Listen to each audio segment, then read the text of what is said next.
Salut les devins, c'est Saïku. On se retrouve aujourd'hui car l'on a les premières impressions, les premiers spoilers, en fait les leaks de la part de Ryokutia sur sa page, son site web. En fait, il travaille toujours en ancienne, lui il n'a pas réellement de page Twitter, il s'en sert juste pour relayer son site web, dans lequel il nous partage alors les news jeux vidéo issus du magazine V-Jump, les jeux vidéo bien évidemment de Dragon Ball, et en parlant de Dragon Ball, nous avons également ses révélations, ses impressions concernant le chapitre numéro 68 de Dragon Ball Super. Alors, grâce à la traduction de Freza pour Dragon Ball Super-France.fr, on apprend au travers des impressions de Ryokutia que les anges seraient, et quand vous voyez qu'il y a écrit XX, c'est tout simplement pour garder le mystère sur la chose, sur ce qu'ils sont.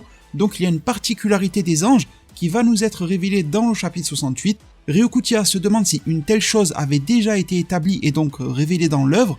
En tout cas, il est plutôt choqué de l'apprendre, et il nous dit qu'avec ça, c'est sûr qu'on ne peut pas gagner. Puis ensuite, il nous dit que les membres des nouvelles forces émergentes sont trop forts. Donc probablement le groupe de 4 là, qui portent des colliers en forme de dents de Ozaru et le H en boucle de ceinture ou autre. Et on y apprend que contre toute attente, un certain personnage a l'air plutôt faible.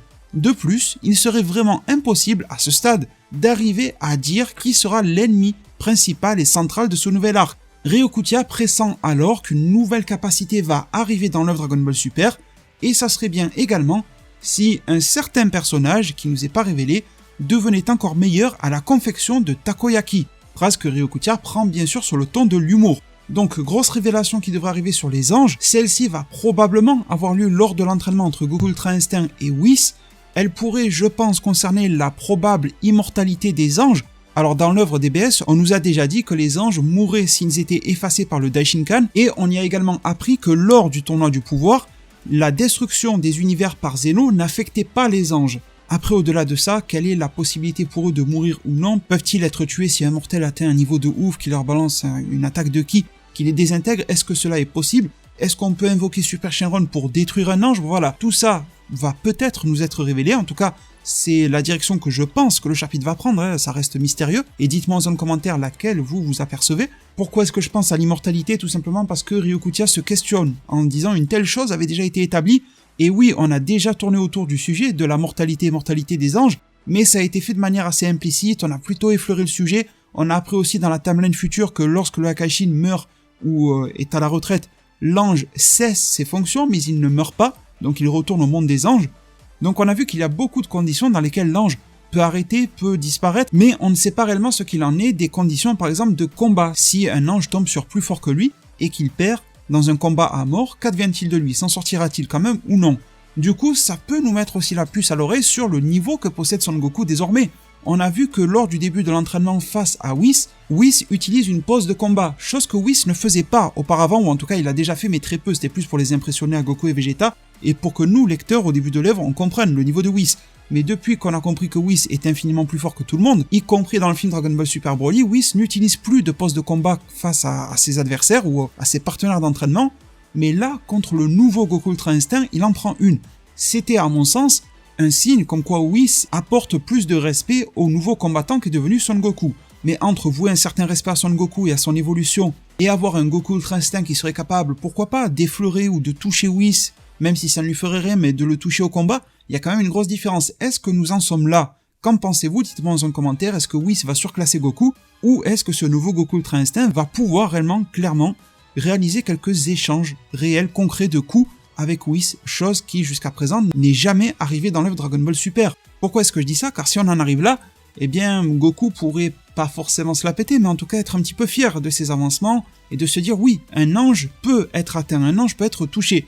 Mais derrière, Whis dirait bon, ben c'est vrai, tu as atteint un excellent niveau, tu te rapproches de moi, mais derrière, sache que nous, on est immortels, donc même si tu me dépassais, ça servira à rien. Ça me paraît malgré tout un petit peu trop tôt pour que ce genre de scène se produise dans l'œuvre, mais ça ne me paraît pas impossible non plus, donc vous me direz en zone commentaire, peut-être que vous avez une toute autre direction que la mortalité ou immortalité des anges en tête, ce n'est que ma vision des choses bien sûr. Et si j'ai été conforté dans cette idée, c'est grâce à la phrase suivante, avec ça, c'est sûr qu'on ne peut pas gagner, étant donné que du côté de Granola, de Hitter et tout ça, on soupçonne qu'ils vont récupérer les pouvoirs de Merus, l'ange apprenti, qui sont enfouis dans 7.3, dans les données de 7.3, les copier, se les approprier, voire même les développer, donc du pouvoir d'ange, avec ça, c'est sûr qu'on ne peut pas gagner. Donc peut-être que Goku Ultra Instinct va dépasser le niveau de Merus l'ange apprenti, sans non plus dépasser celui de Whis, faut pas déconner. Mais derrière, si on a un bonhomme avec des pouvoirs d'ange, mais qui lui est immortel en plus, par-dessus, bon ben là, ça devient un tout autre délire. Et d'ailleurs, cette notion d'immortalité pourrait dans l'arc intéresser Freezer. C'est vrai qu'il s'en est désintéressé dans l'arc précédent, surtout dans le film Broly, mais je pense que malgré tout, il ne dirait pas non à mettre enfin la main dessus. Ensuite, on nous dit que les membres des nouvelles forces émergentes sont trop forts. Alors là, je vous avoue que je l'aurais plutôt pris dans l'autre sens. Quand on voit que ces bonhommes-là sont fiers avec leur collier de Ozaru et tout ça, ils m'avaient l'air assez primitifs d'une certaine manière, ce groupe-là. Mais Ryokutia nous disent qu'ils sont trop forts. D'ailleurs, contre qui vont-ils se battre pour comprendre qu'ils sont trop forts? Ils vont directement rentrer en conflit face à la Z-Team. Ils vont se présenter directement sur la planète de Beerus. Ça serait assez ouf d'avoir un truc comme ça. Cette planète nous semble être une sorte de havre de paix dans lequel il ne se passe aucun problème. On y va que pour s'entraîner, manger, rigoler. Et si une menace émergeait là-bas, ça donnerait un petit peu des airs de Boruto, vous savez, ils se battent en ce moment dans une autre dimension. Ça pourrait être intéressant d'aller sur la planète de Beerus, je trouve que c'est un monde vraiment à part là-bas, et on sentirait réellement la tension que des méchants osent aller défier les forces protectrices de l'univers directement chez elles. Alors j'en demande peut-être un petit peu trop, mais en tout cas je me demande quel est cet élément qui fait comprendre à Ryokutia que ces nouveaux personnages sont trop forts. Malgré tout, mon idée de base n'est pas encore obsolète parce que je vous avais dit que selon moi, ce groupe-là serait faible, mais qu'il évoluerait vers quelque chose de trop fort. Et étant donné que Ryokutia utilise le mot force émergente, donc elles vont apparaître, elles vont se découvrir elles-mêmes comme trop fortes, je pense qu'il peut toujours y avoir cette notion d'évolution que je vous partageais récemment. Donc ce groupe de 4 là qui va être un petit peu bidon, puis acquérir les pouvoirs de 7-3 grâce à Granola et à Heater, et devenir trop fort. Bon voilà, ça peut être une hypothèse. J'aime beaucoup en tout cas cette ouverture d'arc et ça nous permet de se questionner sur vraiment beaucoup de sujets. Ensuite, contre toute attente, un certain personnage a l'air plutôt faible et je pense que ce personnage est probablement Granola. Je dirais que le premier prétendant serait Granola concernant cette phrase et le deuxième serait peut-être Heater. Mais le Heater est assez mystérieux donc on va pas trop le mettre dans l'équation. Mais Granola, on a vu qu'il connaissait les points faibles des 7-3, mais ça ne fait pas forcément de lui un super combattant non plus. Il a su directement où est-ce qu'il fallait frapper, donc ça lui donnait un gros avantage. Mais est-il réellement fort ? On ne l'a pas réellement vu se déplacer, on l'a vu utiliser des artefacts, des pistolets, des trucs comme ça. Donc il avait plutôt une bonne maîtrise de ses habilités personnelles, mais il n'avait pas l'air non plus oufissime. Donc ça ne m'étonnerait pas que Granola, en début d'arc, soit plutôt faible, et que par les motivations liées à sa vengeance, eh bien, lui aussi progresse. Voilà, je pense que l'arc va se dérouler plus ou moins comme ça.